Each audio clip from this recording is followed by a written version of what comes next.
Good morning students. आज हम geography का चैप्टर नंबर 6 जो है वो स्टार्ट करेंगे, मैन्युफैक्चरिंग इंडस्ट्रीज। इससे पहले वाले चैप्टर्स के आप लोगों ने अभी तक सैटरडे तक मुझे नोट्स नहीं भेजे हैं, तो प्लीज़ आप लोग जो है उसके नोट्स बना करके भेज दीजिए, ताकि मुझे आइडिया मिल जाए कि आप लोग पढ़ाई कर रहे हैं, आप लोग कॉपीज़ में नोट्स बना रहे हैं, क्वेश्चन आंसर्स कर रहे हैं या नहीं कर रहे हैं। आज हम ज्योग्राफी का सेक्शन लेंगे, उसमें से चैप्टर 6 है manufacturing industries. Production of goods in large quantities after processing from raw material to more valuable products. जो आपका रॉ मटेरियल होता है उससे आप लार्ज क्वांटिटी में जो प्रोसेसिंग करके, रॉ मटेरियल से प्रोसेसिंग करने के बाद और वैल्यूएबल प्रोडक्ट्स बनाते हैं। यानी कुछ प्रोसेसिंग होती है, कुछ प्रोडक्ट बनाने के लिए है फ्रॉम दी रॉ मटेरियल।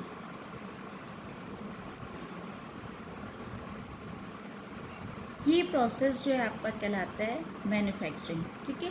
यानी एक कोई भी रॉ मटेरियल है उसको आप मशीन्स के द्वारा किसी भी तरीके से जो है अलग अलग प्रोसेसिंग होती है, बड़ी मात्रा में उसके प्रोडक्ट्स को हम तैयार करते हैं, ठीक है। तो प्रोसेसिंग जो होती है रॉ मटेरियल्स के थ्रू, वो प्रोडक्ट्स जो बन कर के आते हैं फिर हम मार्केट में लेकर के जाते हैं। जो ये प्रोसेसिंग है वो आपके मैन्युफैक्चरिंग कहलाती है, और जो ये काम करती हैं इंडस्ट्रीज़ वो आपके मैन्युफैक्चरिंग इंडस्ट्रीज़ कहलाती है। उसके एग्जांपल्स हम लोग देखेंगे कि जैसे आपकी पेपर जो है किससे बनता है, आप लोगों को पता है, वुड से, ठीक है। तो ये चीज़ें आप छोटी छोटी क्लास में भी आप पढ़ के आए हैं। शुगर जो है आपके शुगर केन से बन रही है, आयरन और से जो आपके आयरन और स्टील। तो ये इस तरीके से आपके जो है प्रोडक्ट्स आपको जो है रॉ मटेरियल से प्रोसेस होकर के आपको मिलते हैं, ठीक है। तो ये रॉ मटेरियल हो गया एज अ वुड, ठीक है। उससे प्रोसेसिंग होकर आपके पास पेपर आता है एक प्रोडक्ट बन करके, ठीक है।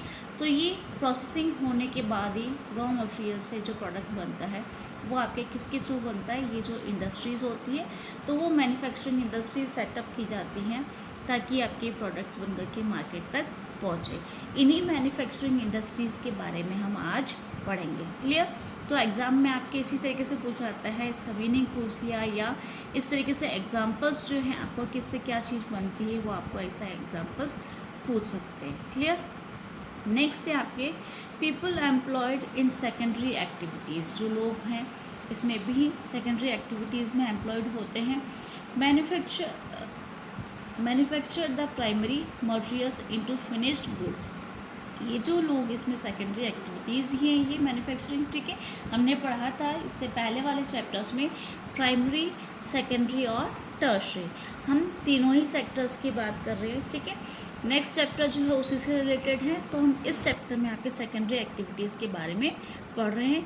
इससे पहले हमने प्राइमरी एक्टिविटीज़ पढ़ी थी, तो इसमें आपके यही है कि सेकेंडरी एक्टिविटीज़ में जो लोग एम्प्लॉयड होते हैं वो प्राइमरी मटेरियल्स को फिनिश्ड गुड्स में एक प्रोडक्ट बना करके जो है उसको तैयार करते हैं। वही प्रोसेसिंग है आपके रॉ मटेरियल से, तो वो प्राइमरी प्रोडक्ट आपके एज अ रॉ मटेरियल आप नेचुरल थिंग्स को यूटिलाइज़ करते हो। प्राइमरी प्रोडक्ट्स में आपने पढ़ा था, प्राइमरी एक्टिविटीज़ में आपने पढ़ा था, वो जो यूटिलाइज़ करते हैं एज इट इज़, जो नेचर से जो आपको प्रोडक्ट्स मिलते हैं, कोई भी आपको रिसोर्स मिलते हैं वो नेचुरल रिसोर्स आप यूटिलाइज़ करते हैं, जैसे आपके एग्रीकल्चर फील्ड में होता है, ठीक है। तो वो प्राइमरी प्रोडक्ट्स जो है आप यूटिलाइज़ करते हैं, उसको आप फिनिश गुड्स में तैयार करके मटेरियल बनाते हैं, वो आपके सेकेंडरी एक्टिविटीज़ में आते हैं, तो लोग इसमें इन्वॉल्व होते हैं, क्लियर हो गया। ये आपके कहलाते हैं मैन्युफैक्चरिंग या मैन्युफैक्चरिंग इंडस्ट्रीज़ जो हम सेटअप करते हैं, तो वो सब किस में आते हैं, आपके सेकेंडरी एक्टिविटीज़ में। और भी हम देखेंगे कौन कौन इसमें आते हैं। कुछ और भी वर्कर्स होते हैं इसमें, सेकेंडरी एम्प्लॉय जो है उनके बारे में हम पढ़ रहे थे। तो उसमें और कौन से लोग हो सकते हैं, वर्कर्स जो कि एम्प्लॉयड होते हैं स्टील फैक्ट्रीज़ में, कार वाले में, टेक्सटाइल इंडस्ट्रीज़ में, ब्रेवरीज में, बेकरीज़ में, और भी बहुत सारी जगह होती हैं जहाँ पे ऐसे वर्क किया जाता है। मैन्युफैक्चर यानी कुछ चीज़ बनाई जाती है, ठीक है। सिंपल से अर्थ है मैन्युफैक्चर करना यानी बनाना, ठीक है। और बनाना किस चीज़ से, जैसे हमने भी पढ़ा था, रॉ मटेरियल से कुछ प्रोसेसिंग होकर के आपके प्रोडक्ट तैयार कराना, ठीक है। तो वो सारी कौन से सेकेंडरी एक्टिविटीज़ में आपके आती हैं, ठीक है। तो आपको एग्ज़ाम में अगर पूछ भी लिया जाए कि प्राइमरी एक्टिविटीज़ में कौन कौन सी चीज़ें, तो फिशिंग जो आपने पढ़ा है पिछले वाले चैप्टर में, ठीक है, तो फार्मिंग, फिशिंग, ये सब चीज़ें हैं। और सेकेंडरी एक्टिविटीज़ में है तो ये आपके होती हैं। क्लियर यहाँ तक? तो अगर एग्ज़ाम में आपको पूछ भी ले जाए वन वर्ड वाले आंसर्स में, तो आप इसके एग्जांपल्स दे सकते हैं, या किससे कौन से प्रोडक्ट बन रहा है एज अ रॉ मटेरियल के रूप में दे दिया आपको कि भाई शुगर कैन से क्या बनता है। तो ये सिंपल हो गया, लेकिन आपको और भी इस तरीके से क्वेश्चंस आ सकते हैं वेरी शॉर्ट में, ठीक है।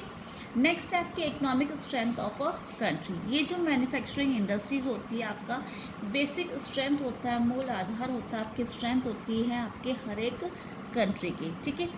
Measured by the development of manufacturing industries, जो आपकी इकोनॉमिक स्ट्रेंथ होती है उसको मेज़र करने का तरीका है कि आपकी जो मैन्युफैक्चरिंग इंडस्ट्रीज़ है उसका कितना डेवलपमेंट है। जितना ज़्यादा आपका मैन्युफैक्चरिंग इंडस्ट्रीज़ का डेवलपमेंट होगा उतना ही आपका डेवलपमेंट भी होगा। आपकी इकोनॉमिक स्ट्रेंथ कितनी है उसका आप आइडिया लगा सकते हैं। जितनी ज़्यादा आपकी जो है मैन्युफैक्चरिंग इंडस्ट्रीज़ डेवलप्ड होगी उतनी ही आपकी इकोनॉमिक स्ट्रेंथ होगी। तो ये आप उससे मेज़र कर सकते हैं या नाप सकते हैं। क्लियर? नेक्स्ट है और ये जो है आपका मैन्युफैक्चरिंग इंडस्ट्रीज़ है जो आपका बैकबोन जो है डेवलपमेंट का कहलाता है, मुख्य आधार है जिसके बेसिस पे जो है आपका इकोनॉमिकल डेवलपमेंट आगे बढ़ता है। तो ये आपको मजबूती देता है, हर बेसिस तैयार करके देता है, आधार तैयार करके देता है। इसलिए हम इसको मैन्युफैक्चरिंग इंडस्ट्रीज़ को बैकबोन ऑफ डेवलपमेंट कहते हैं, ठीक है। तो ये मैन्युफैक्चरिंग इंडस्ट्रीज़ का जो है मूल आधार जो है आपको देता है डेवलपमेंट के लिए। तो ये डेवलपमेंट आपके मैन्युफैक्चरिंग इंडस्ट्रीज़ पे ही आधारित है। जितनी ज़्यादा मैन्युफैक्चरिंग इंडस्ट्रीज़ होंगी उतना ही आपका जो है इकोनॉमिकल डेवलपमेंट आपके कंट्री का होगा। नेक्स्ट है आपके इम्पोर्टेंस ऑफ मैन्युफैक्चरिंग। क्या इम्पोर्टेंस है मैन्युफैक्चरिंग के उसके बारे में पढ़ेंगे। Not only modernise agriculture also reduce the heavy dependence of people on agricultural income by providing them jobs in secondary and tertiary sectors। ये जो मैन्युफैक्चरिंग इंडस्ट्रीज़ हैं न केवल आपको मॉडर्न जो एग्रीकल्चरल चीज़ें आपको जो देती हैं, प्रोडक्ट्स वगैरह एग्रीकल्चर के जो काम में आते हैं, बल्कि इसके अलावा आपको जो है और एग्रीकल्चर फील्ड में जो है इनकम्स कैसे आप गेन कर सकते हैं वो भी देते हैं, वो भी प्रोवाइड कराती है। उसके अलावा जॉब्स भी आपको देती हैं सेकेंडरी और टर्शरी जो सेक्टर है उसके अंतर्गत। तो आपके जो है एम्प्लॉयमेंट की जो अनएम्प्लॉयमेंट की जो बात है वो हम आगे पढ़ेंगे। नेक्स्ट है इसमें आपके helpful for unemployment and poverty. ये जो मैन्युफैक्चरिंग इंडस्ट्रीज़ होती है वो आपके लिए जो है सेकेंडरी सेक्टर के अंदर आती है। तो आपको जो अनएम्प्लॉयमेंट या बेरोज़गारी जिसको हम कहते हैं, जिन लोगों के पास काम नहीं होता, उन लोगों के जब इंडस्ट्री सेटअप होती है तो उनको काम करने का मौका मिल जाता है। जब ये होता है तो इस तरीके से आपकी जो पॉवर्टी है उसको भी कम किया जा सकता है। लोगों को जब रोज़गार मिलेगा, काम मिलेगा, तो ये जो पॉवर्टी है या गरीबी है उसको हम कम कर सकते हैं। तो इसके लिए ये मैन्युफैक्चरिंग इंडस्ट्रीज़ जो है वो हेल्पफुल होती हैं। इसलिए जो है पब्लिक और जॉइंट सेक्टर्स जो है वो इसमें अपना योगदान देते हैं, ठीक है। Bring down regional disparities and establish industries in tribal and background areas. इसके साथ ही जो ये लोग जो हैं पब्लिक या जॉइंट सेक्टर जो लोग हैं वो इंडस्ट्री सेटअप करवाते हैं रीजनल डिस्पैरिटीज़ के अकॉर्डिंग, क्योंकि आपके हर जगह अलग अलग आपको डाइवर्सिटी आपको देखने को मिलती हैं। तो रीजनल डिस्पैरिटीज़ होने की वजह से हैं यहाँ पे इस्टेब्लिश करते हैं इंडस्ट्रीज़ ऐसे एरियाज़ में जो कि ट्राइबल एरियाज़ हैं या बैकवर्ड एरियाज़ हैं, ताकि वो लोग भी जो है इसमें आगे आ जाए। नेक्स्ट है इसमें आपके कि मैन्युफैक्चरिंग इंडस्ट्रीज़ कैसे हेल्पफुल, जैसे आपके मैन्युफैक्चरिंग जो होगी वो प्रोडक्ट्स जो आपके और भी देशों के साथ होगा शेयर, उससे आपके फॉरेन एक्सचेंज होगा वो भी और ज़्यादा होगा। गेटिंग हायर वैल्यू, और जो प्रोडक्ट्स आपके पास आ रहे हैं उसका अगर आप एक्सचेंज भी करेंगे तो उसकी आपको हायर प्रोडक्ट्स जो है उनकी हायर वैल्यू भी आपको मिलेगी, ठीक है। तो ये बेनिफिट्स है आपके मैन्युफैक्चरिंग के इंडस्ट्रीज़ के या मैन्युफैक्चरिंग के, तो ये हमने क्लियर किया। नेक्स्ट है एग्रीकल्चर प्लस इंडस्ट्रीज़ का मतलब यहाँ पे है कि मूव हैंड इन हैंड का मतलब ये है कि एग्रीकल्चर और इंडस्ट्री दोनों अलग अलग नहीं हैं, ठीक है, वो साथ साथ ही चलते हैं, ठीक है। एग्रो इंडस्ट्रीज़ जो हैं वो उस पे बेसिस हैं, ठीक है, to raise the productivity. Agro industries जो है इसकी प्रोडक्टिविटी जो है वो बढ़ाने के लिए हैं। ये एग्रो इंडस्ट्रीज़ होती हैं वो डिपेंड होती है रॉ मटेरियल्स पे और सेल करती है products such as irrigation pumps, fertilisers, pesticides, इनकी ज़रूरत पड़ती है, इसलिए ये जो हैं सारी चीज़ें इनको जो हैं प्रोडक्ट्स जो हैं वो सेल करते हैं। मैन्युफैक्चरिंग इंडस्ट्रीज़ जो हैं न केवल असिस्ट करती है एग्रीकल्चरलिस्ट को ताकि वो इंक्रीज़ करे अपना प्रोडक्शन, बल्कि but also made the production process very efficient, और प्रोडक्शन का प्रोसेस जो और इफ़ेक्टिव और एफिशिएंट बनाने का भी सलाह उनको देती है ताकि उनका जो प्रोडक्शन है वो जो है और इंक्रीज़ हो जाए उनका प्रोडक्शन, इसलिए ये जो है उनको हेल्प देते हैं।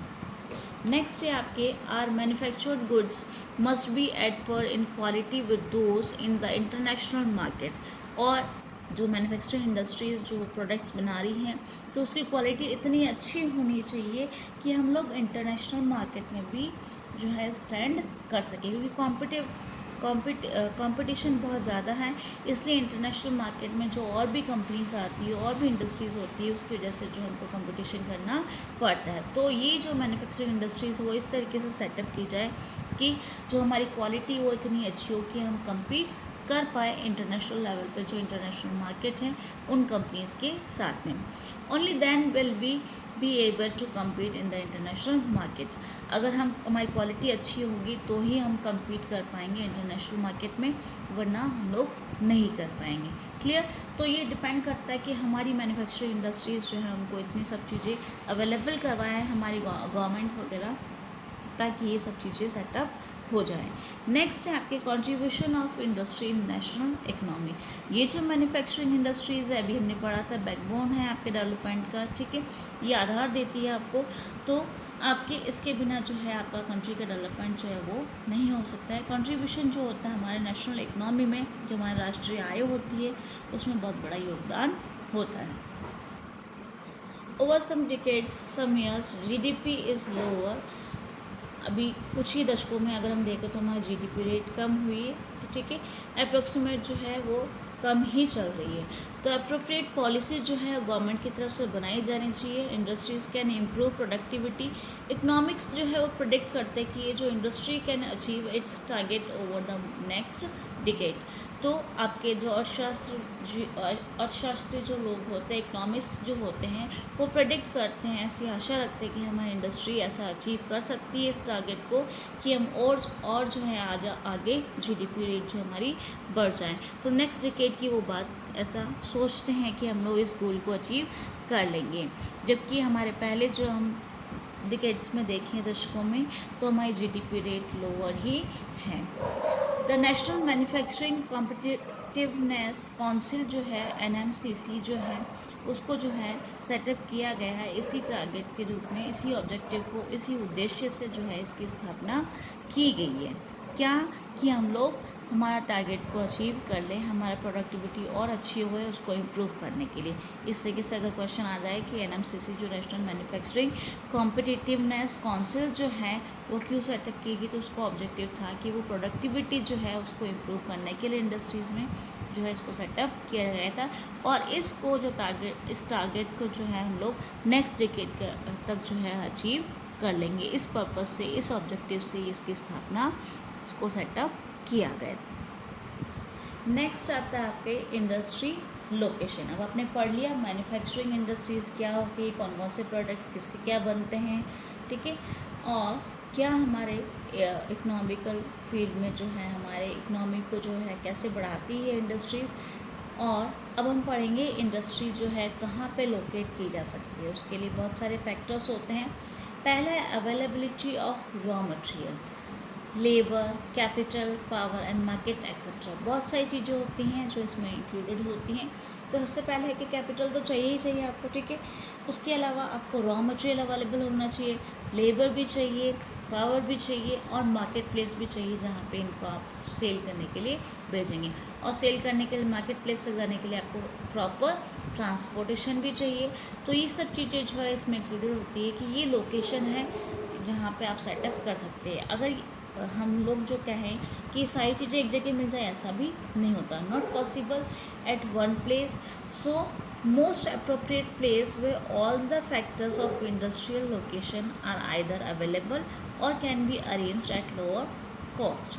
या तो जो है appropriate place जो होती है, सारी चीज़ें आपको एक जगह पर नहीं मिलती है, तो मोस्ट प्रोबेबली जो हम लोग appropriate जो place होती हैं उसमें फैक्टर्स मोस्टली हम लोग देख लेते हैं, या तो हम लोगों को मिल जाते हैं, अवेलेबल हो जाते हैं, या फिर हम लोग जो है कम रेट में उसको अरेंज कर लेते हैं। After industrial setup urbanisation follows. अब गो हैंड इन हैंड का मतलब ये दोनों भी चीज़ें साथ चलती है। जिस तरीके से हमने पढ़ा था अभी कैसे डेवलपमेंट होता है इंडस्ट्रीज़ के, जैसे मैन्युफैक्चरिंग इंडस्ट्रीज से, तो एग्रीकल्चर और जो आपकी मैन्युफैक्चरिंग इंडस्ट्रीज़ है वो साथ साथ रहती हैं, साथ साथ ही उनका चलता रहता है। तो ये जो आपके इंडस्ट्रीज जो सेटअप हो जाती है जिस लोकेशन में, वहाँ पे अर्बनाइजेशन भी फॉलो होता है। इसका मतलब वहाँ पे शहरीकरण या अर्बनाइजेशन भी शुरू हो जाता है। ये भी साथ साथ चलते रहते हैं, यानी फैसिलिटीज़ वहाँ पे और अवेलेबल हो जाती है। क्लियर। नेक्स्ट है आपके cities provide markets and also banking, labour, insurance, transportation etcetera. क्योंकि ये जो अर्बनाइजेशन होता है उसकी वजह से सिटीज़ में जो है आपके मार्केट की जो अवेलेबल मिल जाता है, मार्केट भी अवेलेबल हो जाता है, banking, labour, insurance, transport etcetera, ये सब चीज़ें आपको अवेलेबल हो जाती है। तो इंडस्ट्रीज़ जहाँ पे जो लोकेट होती हैं, जो सेटअप होती हैं, वहाँ पर अर्बनाइजेशन भी शुरुआत हो जाती है। इससे ये क्लियर होता है। नेक्स्ट है आपके agglomeration economies. Many industries tend to come together to make use of the advantages offered by the urban centres known as agglomeration economies. बहुत सारी इंडस्ट्रीज़ ऐसी होती है वो साथ में आती हैं, वो यूज़ करती है, जो कि आपको अर्बन सेंटर्स के द्वारा जो आपको एडवांटेज दिए जाते हैं उसको वो यूटिलाइज़ कराते हैं, वो आपके एग्लोमरेशन इकोनॉमीज़ कहलाती हैं। प्री इंडिपेंडेंस पीरियड की अगर हम बात करें तो उस समय जो इंडस्ट्रीज़ थी उसके बारे में बात करेंगे। Located in places from the point of view of overseas trade such as Mumbai, Kolkata, Chennai etcetera.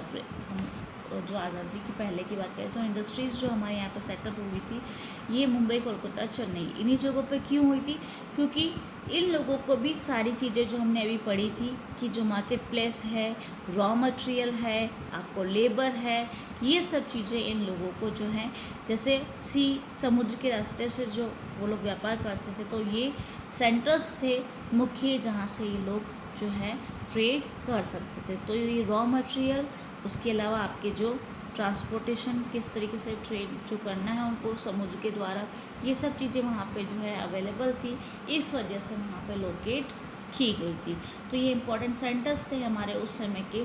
तो ये भी चीज़ें हमने पढ़ी थी अभी कि लोकेट कहाँ पे हो सकती है, तो वो सब चीज़ें यहाँ पे थी, इस वजह से हम लोगों ने वहाँ पे सेटअप कर रखा था।